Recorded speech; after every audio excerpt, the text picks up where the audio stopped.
If a Navy SEAL is drowning, whatever's drowning him is probably going to drown you too. I'm not going to say you could have prevented the death of the first guy falling off the boat, but you surely could have prevented the second. Here we go, folks. Crazy article on military.com about the 2 Navy SEALs that died in the Arabian Gulf. Hey, man, let me say this first and foremost, man. My hearts go out to their families and everybody else. Go into the granular detail of what was going on. Make sure y'all understand what happened, why it happened. Some guys will hear this and make sure that it doesn't happen again. Because I'm going to tell you right now, all the laws in the Navy SEALs are written in blood. Every last one of them. Coming off a war, 20 years in the deserts, no boat ops, no diving. Some cats had some idea ferries, and they got 2 people killed instead of 1. Let's dive into this bad boy right here. Investigation of SEALs drowning also uncovers allegations of performance-enhancing drug use and secret surgery. I'm sure they were. My dude went and got a BBL. Already sounds suspect to me. Military.com is trying to point the arrow in a different direction, but we won't let it sway us. We always point north. All right, here we go. Combatant rib right here. The assaulters are in the back of the rib. The boat guys are in the front driving. In that rib right there, you don't see it, but there's a ladder with a big ass hook on it. The ladder is little, man. I'm gonna show you some videos. We're gonna go into it. But they rolling tight in this boat, and let me remind you, everything we look at is going to be in the daytime, flat water. Look at that water, flat, okay? They were operating in the middle of the Arabian Gulf in the middle of the night, and the water was really rough. And there's another big ticket item that wasn't covered.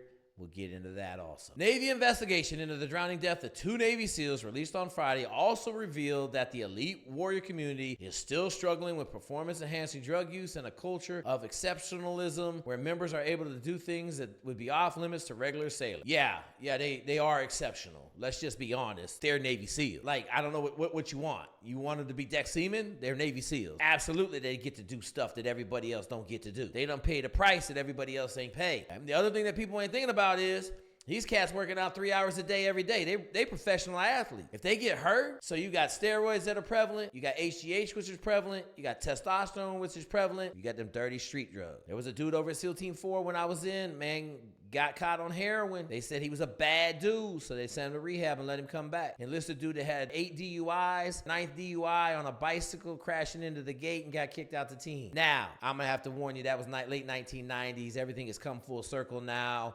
They ain't playing no BS with DWIs or any of that craziness. The street drugs, I imagine, are still there. Everybody's rolling dice on acid and cocaine coming out of your system in 48 hours. That's just what it is, man. You're going to live hard, you're going to die hard. It's hard to tell a dude that could die tomorrow. He can't do something today that might bring him a little bit of joy. The service determined the death of the sailors off the coast of Somalia in January during the shipboarding mission to intercept Iranian-made weapons headed to Yemen were preventable and stemmed from a lack of concern over flotation gear. Let's get into it right now. SEAL Team 8, circa somewhere around 1999, 2000. We're going to do our first, it was my second HVBSS workup. We had all our gear on, flak jackets, flight suits, heavy duty boots, which I thought was crazy.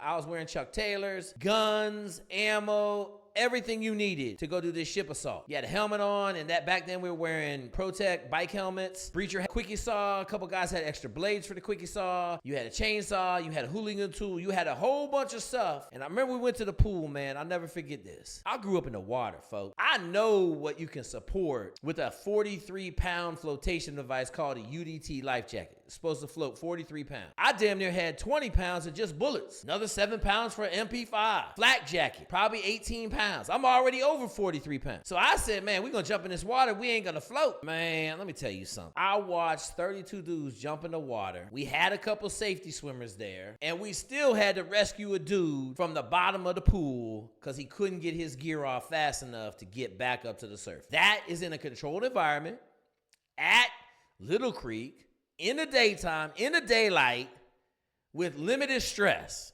and not falling off a caving ladder. And we still almost had somebody drown. Now, the second add-on story to that, shout out to Chris Heben, because he's throwing daggers out there, so I'm going to throw him a dagger. Chris Heben had all his gear, did a backflip off of a boat, one of the boats we were practicing on, into the water, being cool guy, fly guy, and promptly had to shed all his gear to get back to the surface and then go get scuba tanks to go rescue all his gear off the bottom of the ocean. So, 2 situations, middle of the daytime, you ain't on your game, you're dying. Everybody understand, like, they playing with fire right here. The other thing that I think is of note right here that we need to talk about, they gun decked the HVBSS training. So they signed off that they had done it, and they never did it. So you had a platoon of guys, you know, and you would say, oh, SEALs should be able to do anything. Let me tell you something. Climbing a cave and ladder at night on the side of a ship is maybe one of the most dangerous things you could possibly do. Just is. That's the facts of life, Jack. You fall off, it is bad. A lot of people get hurt falling into the boat. One dude's lucky he fell between the boat, okay? But a lot of dudes get hurt falling into the boat. I'm gonna show you a video. We'll talk about it a little bit, but just understand this, man. They gun decked the training, meaning they just signed it off like they had done it, but they never did HVBSS training. So they never climb ships in the daytime. We got to, in the teams, you do it in the day, you crawl, you walk, you run, then you do it at night. I was on the USS Merrimack. I watched Dev Group do nothing but climb ladders on the side of our ship every time we got underway for 4 or 5 hours in the middle of the night, man. That's all they did. They hook and climb, hook and climb, hook and climb, because they knew how important that hook and climb was. And these dudes, not the 2 dudes that died, CO and the training officer and everybody else, thought that they could get away with not training on it. The result, Navy SEALs died. How do you kill some Navy SEALs? Have them do some stuff they ain't trained for, you know, flat out. White side Navy SEALs in the teams, you better have a plan, and you better have some rehearsals, and you better have some practice, because you go try to do something for the first time, and you get dead bodies. That's the insider information. They gun decked the training, never had done it. I'm sure there's some guys that had done it before, maybe not, coming out of the war. The result is 2 guys unfortunately passed away. During the investigation, Navy officials also received anonymous tip from 2 SEALs wrongfully using performance-enhancing drugs. A SEAL having a surgery outside the knowledge and care of United States medicine. Let me tell you something, man. I'm getting surgeries outside of United States medicine all the time, man. I'm gonna go get some stem cells. I don't know what kind of surgery it is. Like, that one right there is a reach. Wrongful consumption of alcohol aboard the USS B. Puller. Navy SEAL's gonna drink. Army Rangers gonna drink. Green Berets gonna drink. Dev Group dudes gonna drink. Delta dudes, they gonna drink, okay? Alcohol is a huge problem in special operations. You doing dangerous stuff. Cats wanna get up. That's what it is. Play hard, work hard, play hard. That's the sandwich. That should be of no surprise. They drinking on a Navy ship. Let me tell you something. I had regular sailors on my ship drinking underway. That just happened. So that ain't no big deal. Would I allow it? No, absolutely not. But does it happen? Yes, it does. I was in the teams. 2 guys was drunk in the Connex box. 2 Navy SEALs had a quick draw competition. Both of them ended up dead. They were both drunk as all get out. Okay, it happened. I ain't saying we got the best human beings in the world, but I am saying we got the most capable human beings in the world. Sometimes they get a little too capable and they kill each other. Alcohol aboard the USS Puller, not a big. Navy investigation stressed that allegations raised in the complaint were not the root causes of the decision to conduct the boarding operation or the drowning deaths of 2 SEALs. In fact, the heavy redacted report says that Naval Special Operations Operator First Class Chris Chambers, rest in peace, 37, and Naval Special Warfare Operator Second Class Nathan Gage, rest in peace. Both from SEAL Team 3 died because they were overloaded with gear and they simply sank after they went into the water. So I'm gonna pull up a video here real quick, and we're gonna look at exactly what happened, and then I'm gonna come back and talk about the procedures that went down here that I think are absolutely asinine. I called back in time. One of my buddies was trying to explain to me that that's how they did it then, like 2003, 2004. I'm gonna tell you, when I went through training and somebody fell off the ladder, they fell off the ladder. You weren't going in after them. But we're gonna come back and look at that. All right, real quick. So right here, we got the rib coming in fast. You got a dude on the ladder. You got a couple guys carrying point. And you probably have a helo up here with a couple snipers on it. And they're all watching. They're going to try to find a hook point, trying to find the lowest point on the ship, easiest to climb, place where they can get a good hook. And then you're going to see the caving ladder, and they're going to get going. So here they come. All right. Take note, please. We're in the daytime. No sea state. That boat's traveling forward. No sea state, no waves, nothing crazy. Boat's pretty stable.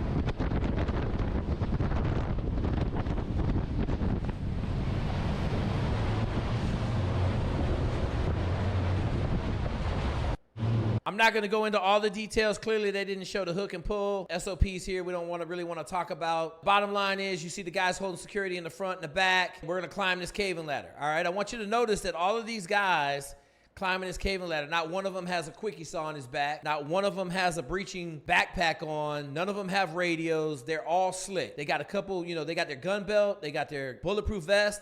And that's it. Let's watch them climb this ladder. You tell me what the difference is between this in flat, calm water in the middle of the night.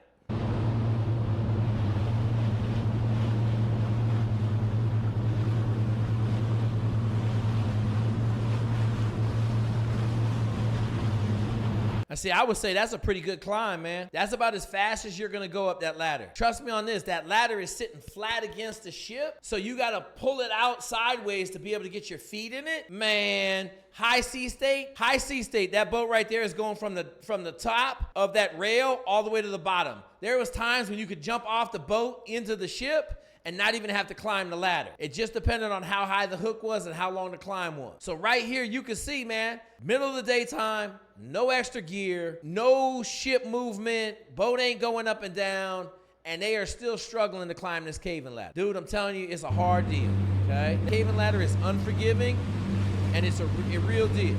We saw him climbing the caving ladder. I'm just gonna say this. There's some tough decisions that have to be made when you're doing this line of work.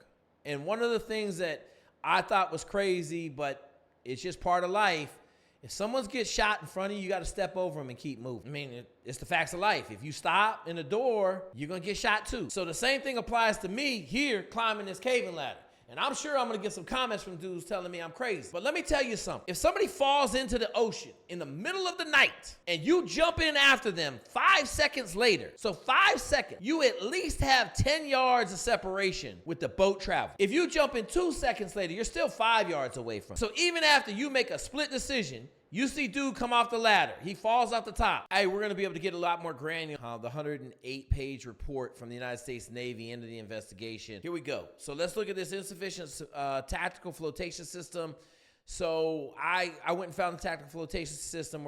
So this is the tactical flotation system right here. We're looking at, 2 pods. It looks like you pull these beads and it comes off. It should be noted that the guys had gloves that are climbing. Gloves reduce your tactile feel. I imagine they had them on their left and their right sides, so they were balanced, but they're really small. The deployment system is some beads. Beads roll. I don't know if I necessarily like this system all that well, man. It's looks great, looks functional, but in my opinion, you probably need something a little bit better than this to deploy it, because I don't like this. I don't like this at night. I don't like this hanging off a ship. The other thing is, we're going to get into this in detail by seconds in this report. I think you guys are going to be utterly shocked. He's holding on to something with one hand. That means he can't deploy his left side. So if he's right-handed, he's holding onto the ladder with his left. He's able to deploy his right side, but he can't get to his left side. The details. Tactical flotation system designed by PEC Flotation is an inflatable flotation device specifically designed for covert war fighters, combat swimmers, maritime operations. Perfect. This is the device you'd want to use. 45 pounds of positive buoyancy in seawater at a depth of 33 feet. So that means we're on the surface. In this situation, we're dealing with it on the surface. 57 pounds of positive flotation at 15 feet and 80 pounds of positive flotation at the surface. So they were on the surface. They're trying to deploy their flotation device. All right, so I found a video of these things being activated by a guy in a swimming pool, these TFSS, the flotation devices. And I'm going to point out a couple things in here because it was very telling to me just how little flotation they actually are providing. This guy is slick, has no gear on, in a controlled environment, middle of the daytime in a swimming pool. Let's check it out. So he went in. He looks to be at about 3 or 4 feet of water. He activated his device. You see his hands go down to the left side. He's not floating comfortably in the water. It looks like he is. He doesn't have any gear on. The flotation devices, to me, look massively undersized. Like I said before, I want 180 pounds of flotation, or 160 pounds. I don't want 80 pounds. This dude's floating around in a swimming pool. Sketchy at best. They could only get one of them out. That means they only had 40 pounds of flotation. I'm going to tell you right now, my guess is they were clearly over 80 pounds. And we're going to look at it, man. We're going to break down what they had on there. At the end of the day, they didn't have enough flotation to stay afloat. And that was the bottom line. They weren't able to cut away enough gear. You will see in the report that they found a flotation device a couple days later. It didn't appear to be ripped or frayed. It was right there. They were watching it. There's a bunch of eyes on the situation. They had a helicopter overhead. But I wanted you guys to understand what kind of flotation device they were using and realize it's only good for 80 pounds of flotation. I'm going to tell you, if I'm going out the door, I want something that's good for like 160 pounds of flotation. Now, you got 4 of these on there.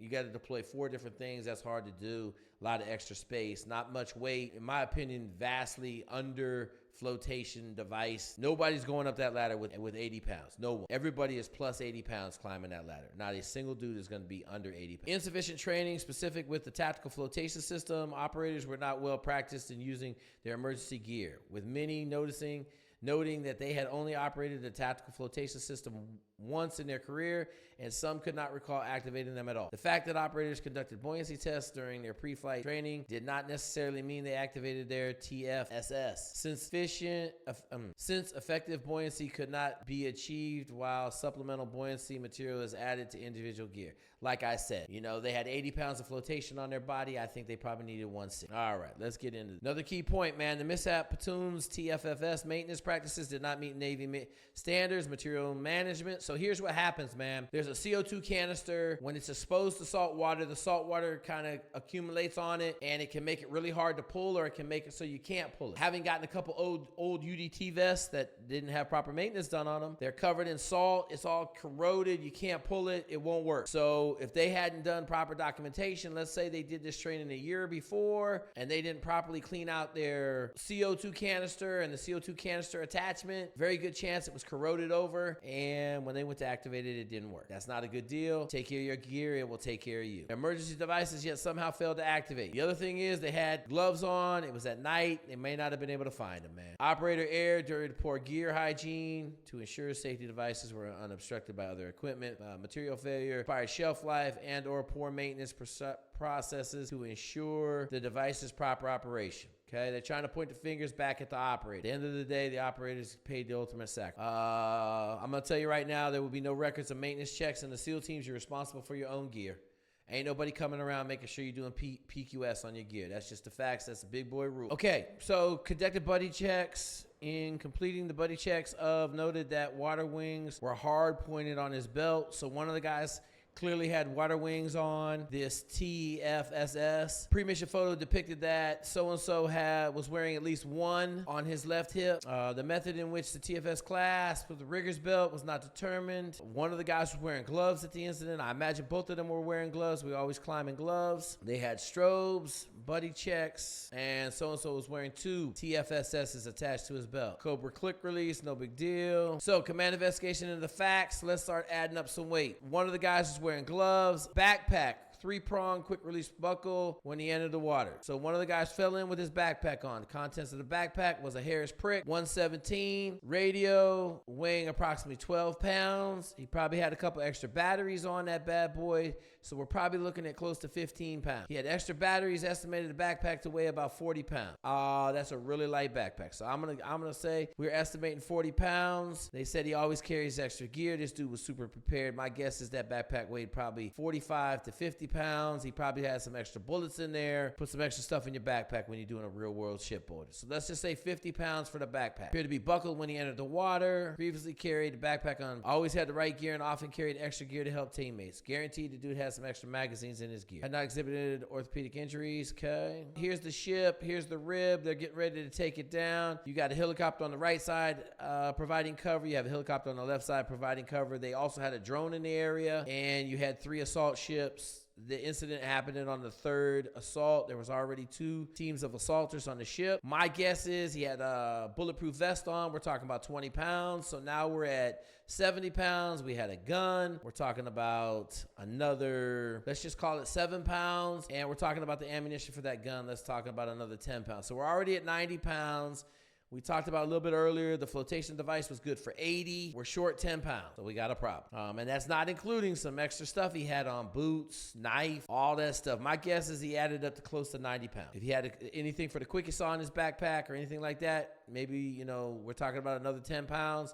So I'm going to say my dude probably weighed between 90 and 110 pounds, 100 pounds climbing up that ladder. Let's just go with that for a number. We are at least 15 to 20 pounds short on the water wings, and that's if he could deploy both of them at the same. Team members getting wet during the ingress to the ship. Absolutely, you're going to get wet. That means your hands are wet, your gloves are wet. You're trying to climb a ladder with wet gloves. First 3 assaulters made the approach, got up the ship just fine. Second 3 assaulters climbed the ladder, made the ship, got up just fine. So they had just painted the top of the rail, or they had put some oil up there. Them dudes know what they doing, man. Put some oil on the side of the ship, make it a little slippery. Okay? They probably oiled it up. They greased it up. The bad guy get a vote. So then we got SEALs on the wheelhouse. We got SEALs in aft steering, controlling the ship. After 3 more assaulters made their way onto the ship, again had difficulties holding position, moved away from boat trying to drop off the third group, was having troubles maintaining alongside. It was rough seas. The ship now didn't have any momentum. So when the ship is moving, it's creating a wake. On the side of the ship, it's a lot smoother than it is if it's not moving. So now the ship isn't moving. There's a lot more chop on the side of the ship. You got a problem. It was rocking. So you got the boat rocking this way, and you got the waves going up and down on the ship, on the side of the ship.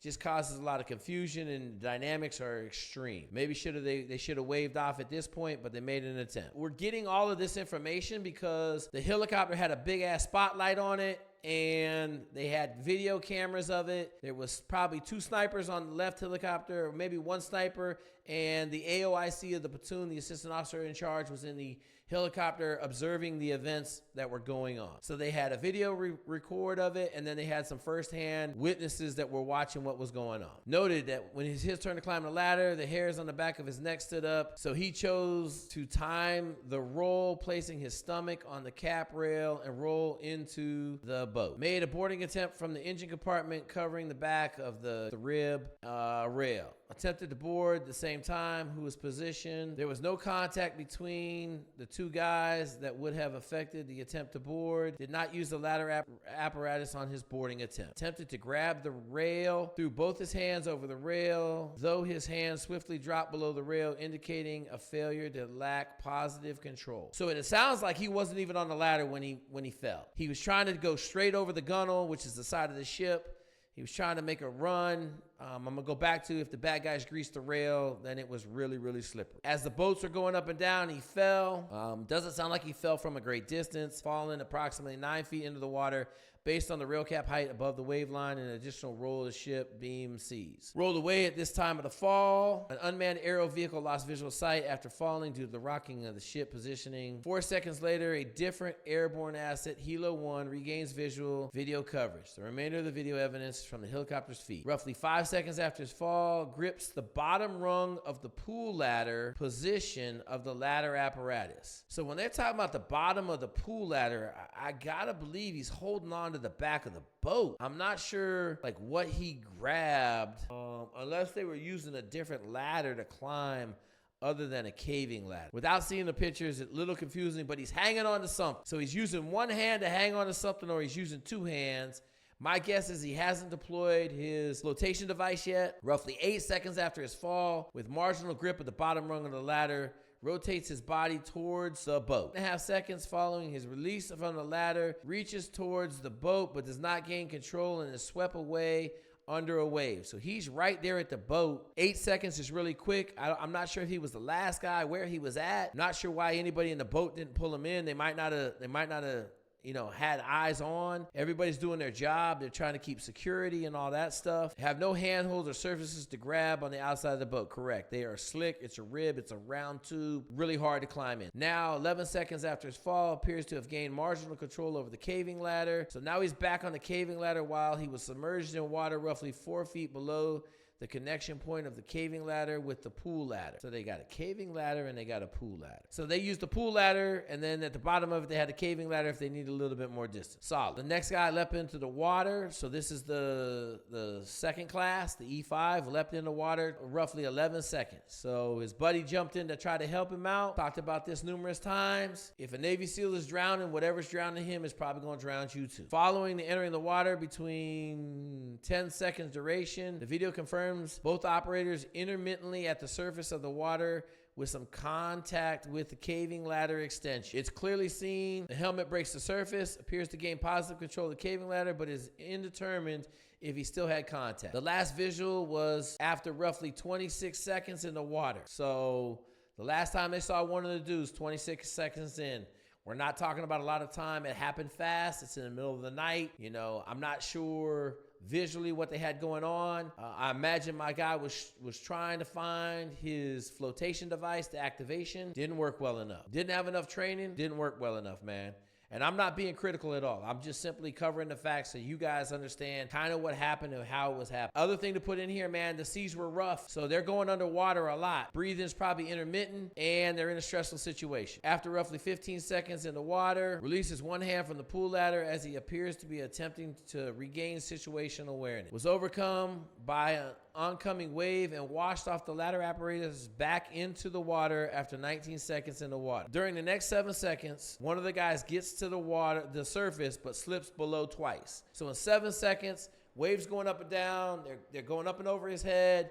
He's going in and out of the water. With his helmet barely breaking the surface, he appears to deploy one water wing. So I imagine you can see that one water wing deploying, and unattached water wing appeared within approximately 1 foot of the last observed location. So he was able to activate both water wings. Somehow one was not attached properly or came off. How does that happen? Hey man, fog of war. Stuff happens all the time. So now we know this guy is down to 40 pounds of flotation. He's at the surface, so the water wings provide 80. That's 40 apiece.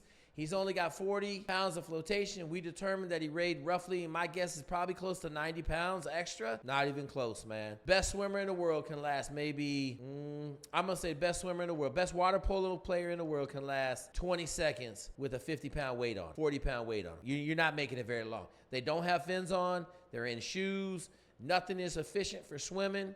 This is a really bad situation. Reemerges to the surface within approximately 2 feet of an unattached water wing. Head movement appears to indicate an attempt to shed his gear while at the surface. So right now, 14 seconds in, he's trying to shed gear, man, trying to cut away everything. This is the last sighting at the water surface. By this point, had been in the water approximately 32 seconds. So understand this happened really fast, man. This was not a long, drawn-out evolution. This happened instant. Slip below the surface was not regained. Rescue efforts. Man overboard procedure prescribed by Special Boat Team 20 were enacted within seconds of falling into the water. The man overboard procedures includes recalling orientation of the man overboard in relation to the VOB, VOI, marking the location, navigation, gaining visual custody, and marking the position with a buoyancy strobe. So let me say this. If I'm just going to go into some simple procedures, normally they'd do a hard left-hand turn. If they were on the left side of the ship, they're going to do a hard left-hand turn. They're going to circle back around and try to pick up where they threw the strobe in the water at. That maneuver right there takes 30 seconds, at least 30 seconds, maybe a minute to swing the boat around, because you can't drive up on it fast because you don't want to run anybody over. The next thing I'm going to tell you is, having watched this in a swimming pool, in a 9.5 in the swimming pool at Little Creek, it takes you about 5 seconds, maybe even less than that, to get to the bottom to be at 15 feet. So if you just do the math, in 30 seconds, they could be at 100 feet of water with 50 extra pounds of weight on. It's a really bad situation. So the man overboard drills that they're trying to do from the rib probably didn't play a great factor in this, because they couldn't get to him fast. Coming back around, they expected to see the two guys floating on the surface, but they were not on the surface. Search area is well illuminated by the helicopter lights and helmet lights. People on the assault boat were called. He saw the water and yelled, "Man overboard." Opinion is that it's very hard to see because of the sea state. So the sea state was bouncing them around, man. They couldn't see nothing. It's at night. They had lights on, and it's still impossible to see stuff at sea. People don't understand how little visibility you have out there at night in the chop. Like, I mean, dude, 1 minute you see them, next minute they're gone. Bad, man. Directed the assaulters on board via comms, TAC, set the gear in neutral, because the only reason he could think had not resurfaced was they were caught under the propellers of the big ship. So they thought they might have got pulled into the prop wash on the back of the ship, so they had the ship that they were taking down stop their motors. Assistant officer in charge, positioned in helicopter 1, approximately 200 meters above the airspace, saw fall into the water, and then saw the next guy go in after him. After about 1 minute, he thought to himself, where are these guys? TFF was recovered during the search rescue on 11 January 2004, which remained inflated, intact at the time of the recovery. Rigger belt was not recovered. The strap to the TFSS, where it should have been attached to the rigger's belt, remained intact, no visible tearing. CO2 canister indicated it had been activated properly, inflated the TFSS. So this is clearly one of the TFSS came off, wasn't installed properly. Maybe he had it on something else. It just wasn't on good enough for him to get the 40 pounds of buoyancy out of it. So hopefully, got a couple pictures of the TSFF. Yep, that's the one that recovered, right? Looks a little bit different than the ones. Nope, it's PEC. That's what it was. So we're looking at the There's the beads right there. They were able to pull the beads, get it to inflate. Man, just a bad situation. They ended up recovering his helmet later on. Bad. I'm going to tell you right now, they're estimating the backpack weight. They don't have the guns, anything else. We're talking about 90 pounds. So they went into the search. All right, man, that's the investigation. I just wanted to cover the minute details of exactly what was happening in the water at the scene. Man, shout out, man. Solemn. Stuff happens fast, man. Happens fast. It sounded a lot to me like there was an idea fairy. So idea fairy in the military is some dude that came up with some great ass idea thinking it would work good in a swimming pool. When applied to real life, it caused 2 people to get killed instead of 1. And I told you before, I'm not making any judgments on these 2 dudes. I'm not saying they did anything right or wrong. They did what they're supposed to do in training. I'm just saying, in my opinion, the fault lies with the superior officers and the OIC who gun deck VBSS training. All right? I'm not going to say you could have prevented the death of the first guy falling off the boat, but you surely could have prevented the second. And then the other one I'm going to talk to you about is Panama. You had 4 dev group operators come in at night, hadn't done a water jump in almost a year and a half. 3 out of the 4 died. I talked to the dude that lived, and he said, man, I just cut all my gear way off. He came and talked to us after we graduated from BUDS, the officer class, and he talked about how he realized very quickly that he was not going to make it. He just started cutting all his gear off. And he said he managed to get it all cut off, and he was deep in the water, and he managed to get to the surface. One out of 4 SEALs dies in the water. You know whatever was in that water was going to kill everybody. So he got lucky. Okay. General Micah Killer, the head of the U.S. Central Command, where the 2 men died, noted in his letter accepting the investigation that the pair didn't know they wouldn't float, or they did and ignored the fact, instead relying on being able to shed gear and activate a life preserver. However, amid those facts was also the anonymous complaint submitted to the Naval Criminal Investigation Services, which, among other things, alleged that 2 Navy SEALs in Chambers and Ingram's platoons were taking performance-enhancing drugs. All right? Let me tell you something. There's a whole bunch of SEALs taking performance-enhancing drugs. That's the facts of life. I'm a clean dude. I don't do drugs. Now I'm on an HGH. I was on testosterone for a while. But in the SEAL teams, I did nothing. Okay? I got drug tested. Every time there's a piss test, I got drug tested. All right? That's just the facts. Same thing on my ship. I got drug tested all the time. They knew I'm clean. Test the clean dude. All right? Clean dude gets tested. Dirty dude don't get tested. That's just how it is. I don't give a shit. Every known PED known to man. That ain't got nothing to do with what happened and their lack of training for climbing the ladder. So I'm not going to even bring them into this because I want you to understand Mill.com is trying to do a disinformation. They're trying to get you to look the other way while they swap out the money over here. It ain't gonna work. I ain't biting that apple, bruh. Not happening. So we not gonna bring them into this. They ain't implicated in nothing. They were 2 awesome SEALs, and it was just their day to die, man. Investigators found that 1 Navy SEAL Team 3 member came forward to the unit's medical department at some point before deployment, disclosed that he was prescribed testosterone by a civilian doctor in San Diego. Woohoo! He's on testosterone. Let me tell you something. Half the damn vet community is on testosterone because whatever happened in the military, it took all our testosterone. So that ain't no big deal. The mission appeared to come after Naval Special Warfare Command told all SEALs they'd be subject to testing for performance-enhancing drugs, or PEDs, starting in November 23. Okay, whatever. The new drug testing program came more than a year after the death of Seaman Kyle Mullins, a SEAL recruit who had completed the first leg of the rigorous SEAL training pipeline but died due to acute pneumonia because he was on everything known to mankind. Go see my Kyle Mullins video. You know, there's going to be a lot of people throwing stones, but I'm just telling you, I got the facts, Jack. My dude was on everything known to mankind, okay?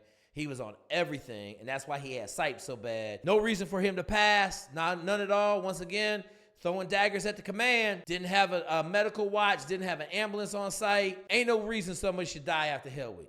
Take them to the hospital, get them fixed up, do what you got to do, but don't let them sit there and basically aspirate on their own lung fluid and die. Crazy. However, following his death, a stash of PEDs, including testosterone, human growth, anabolic steroids, Viagra, and everything else were found in his car. Correct, okay? Mill.com is trying to direct our attentions in a different direction. They don't focus this article on PEDs because they don't want to focus the article on the fact that a whole bunch of cats didn't do the right training, to go do the mission they tried to do and got some people killed. PEDs is not only something that occurs, but it's common among unit operators. In fact, at the time drug testing policy rollout, Commander Ben Tisdale, the spokesman for Naval Special Warfare, told Mill.com that the command hoped its operators would just do what the SEALs in the drowning deaths investigation did. Come forward, disclose any prescriptions they may have received from civilian doctors. The investigator noted that testosterone therapy was medically disqualifying for special operators. Okay. And Navy medical policy specific says that conditions that require the regular taking of testosterone analogs are disqualifying. Okay. Testosterone makes your blood a little bit thicker, more prone, you're diving, all bunch of stuff. But yeah, they're going to trying to get us to look over there. Don't fall for the banana in the tailpipe, Mill.com. You can't get us. We've been around the block a couple times. Despite this, the SEALs were allowed to continue taking testosterone by a Navy doctor to avoid introducing adverse effects. Yes, absolutely. You come off of testosterone, you're going to have problems. Permitted to deploy. So they permitted him to deploy on testosterone. Imagine that. Imagine that. No big deal, folks. In the small unit that deployed to the Gulf of Aden, so roughly 16 to 18 dudes, was also accused of using PED. But the investigators seemed to do little investigating into that matter. Yeah, no shit. They ain't trying to lose a bunch of operational Navy SEALs. Like, no question. Okay. The report noted that when interviewed, the SEAL denied the allegations. Other members of the platoon also said they didn't know anything about the claims. The investigations make no mention of the SEAL ever being tested for drugs. Okay. One thing you're never going to do, you're never going to have a successful investigation into the SEAL teams. You're just not going to do it. Cat's too good. They're trained in unconventional warfare. You think a little drug test is going to get them? No chance. You better bring in NFL drug testers. They got the little clear plexiglass and they 6 inches from your penis peeing in the cup if you want to catch some dudes. But the Navy ain't going to go through all that. They ain't going to do it. In addition to performance-enhancing drugs, one member of the team was accused of being not fit to conduct operations because he received an unauthorized medical procedure in Bahrain before getting underway the USS Plymouth. What did he do? Did he get his dick circumcised? What are we talking about here? Did he go get stem cells in Bahrain? Come on, man. What are they talking about, man? Did he get a BBL? My dude went got a BBL in Bahrain? Man, what are y'all talking about? Like, just... I don't care what surgery he went and got in the public. Come on, man. Y'all trying to, man, this is stupid. While the heavily redacted report does not offer any details about what unauthorized surgery it was, it does say the leadership of SEAL Team 3 was aware of both the procedure and the follow-on care. I'm sure they were. My dude went and got a BBL. See what's going on, man. Come on. Taken together, reports suggest that a small detachment of SEALs from SEAL Team 3 were given wide latitude to break the rules, break the Navy's own rules and policies with seeming little consequences, while ordinary sailors experiencing a far harsher reality. Okay, let's talk about this real quick, man. Your average Navy SEAL has roughly about $3 million in training. You go over to Dev Group, a dude might have $20 million of training. I don't know about you, but a dude want to take a little testosterone, some anabolic steroids, and a little HGH, and I done put $20 million into him, I think I'm going to be okay. It ain't no different than the NFL. Them dudes juicing all over the place. Everybody just trying to make it seem like it's a clean environment. Why is that? Because they done paid too much money to get that dude to where he is, to be like, hey, you got to go home because I know your shoulder all messed up. I know you on HGH trying to get it fixed, but we can't have you taking HGH. Ain't going to happen. Military.com has reported on one sailor who tested positive for cannabis. Oh, my God. He was smoking them trees. Come on, man. Amid a mental health crisis and treatment. My dude got some medicinal marijuana and was taking a toke. Man, good on you, bro. Make sure you don't blow your head off. Like, that's the outcome, bro. You want him to blow his head off? You want him to smoke a little ganja? You tell me, man. Even though the sailor denied using marijuana, that information was reported back to his command and proceeds to punish the sailor with the help of his psychologist. They done got his psychologist in there. Don't ever tell the chaplain nothing, and definitely don't tell your psychologist nothing, because they work for the man. Woo! This is a good article, man. They trying to get us off of that. Don't look over there. Don't look over there, okay? They got dude playing with puppies in the playground.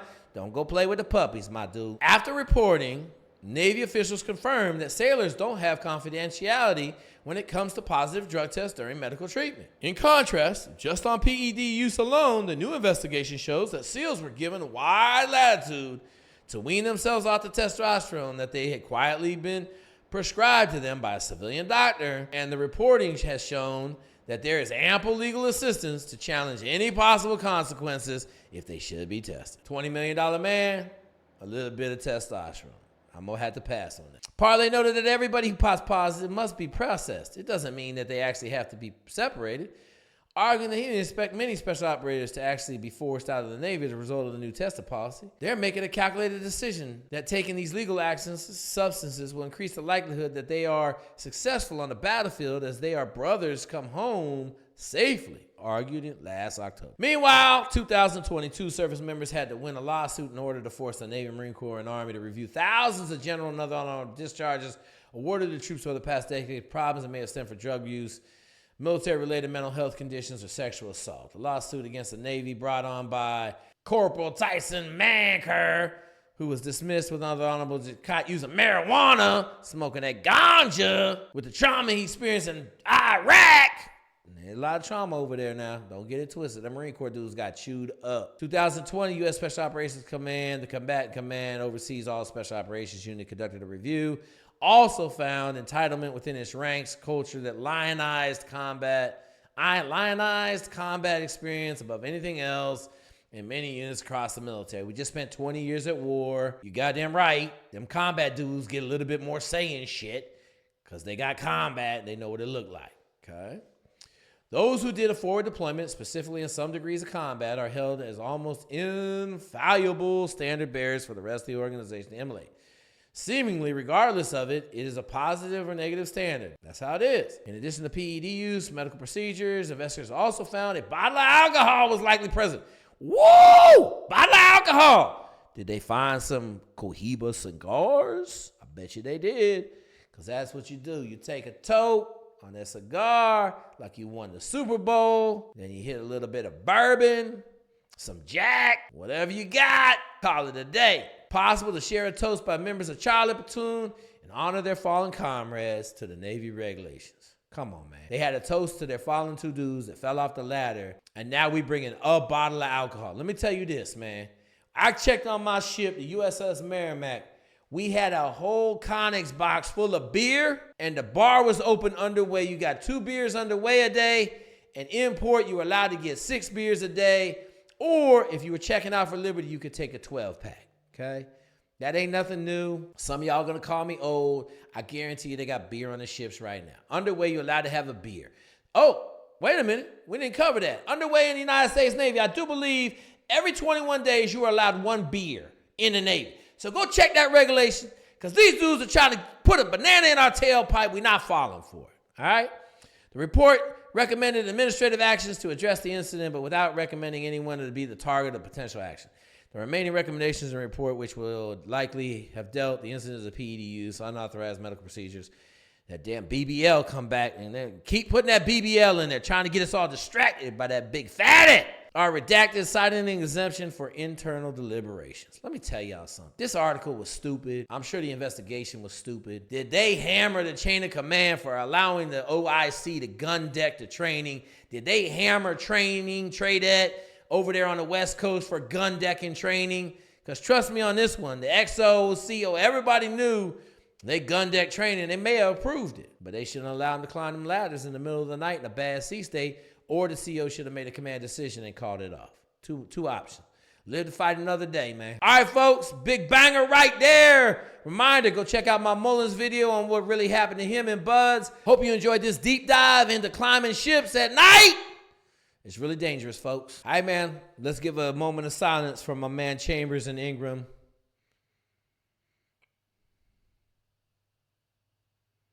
Man, come on, community. We can do better than this.